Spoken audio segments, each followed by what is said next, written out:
Alarms are blaring and the U.S. Navy and battleships are in critical condition as the foreign jet fly over. In the Celestial Island, the American warship is suddenly attacked by the Japanese fighter jets and Captain America is ordered to slice one jet in two as a warning, but instead the attacks increased and more Japanese jets were being deployed, with constantly firing missiles toward the American warship where President Ross of American was.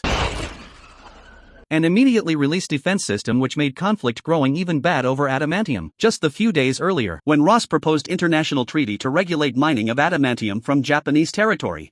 Suddenly Isaiah and several other men attempts to assassinate Ross and the dignitaries in the White House. But they were subdued in time and arrested after the incident, but said that they were being controlled. Soon Joaquin investigate and noticed the flashing light from Isaiah's phone and suspect that Stearns has been controlling Isaiah. On other hand, Sidewinder ambushes Sam to interrupt him so that he cannot reach to the buyer who is also Stearns, a mastermind in mind control, and think he has killed him, not knowing that Sam had already escaped. But the buyer keeps controlling minds and uses one of the security guards to assassinate the prisoners and commit suicide after the job is done to bring confusion. Using Sidewinder's phone, Sam and Joaquin trace leads to a secret black site in West Virginia. There they confront the true mastermind Samuel Stern, whose intellect was vastly enhanced years earlier by exposure to Bruce Banner's irradiated blood. During the Harlem incident, when Hulk was born because of Cynthia Stern's escapes after siccing mind-controlled force on them, and as they were about to leave the facility and look straight to hunt Stern, they were arrested for unauthorized investigation on private property. But before they can be taken anywhere, Stearns uses triggering song for mind control, and FBI starts shooting at them trying to kill them, but they manage to evacuate. After the incident, Sam went to Sidewinder to ask him about Stearns and told him he taking revenge to Ross who had imprisoned him, and he is not stopping no matter what, but they should be ready for him because he is very obsessed with the president. And now back on the Celestial Island, it turns out that Stearns has been controlling minds of US pilots to attack the Japanese fleet near Celestial Island, so that Japan would end friendship with US and it will remain isolated from adamantium treaty as tensions escalate internationally. Ross is secretly dying of heart failure and has relied on Stearns developed pills laced with gamma radiation to prolong his life. Even though Captain America managed to end US-Japan conflict over adamantium, Stearns keep killing soldiers using sound vibration. Later on, President Ross addressed the nation about the US-Japan conflict over adamantium on Celestial Island. Meanwhile, Captain America finds Stearns and got him arrested on the spot. But the pills Ross have been consuming turned against him immediately as he is turning to enormous Red Hulk in the front of the media. With tens of feet tall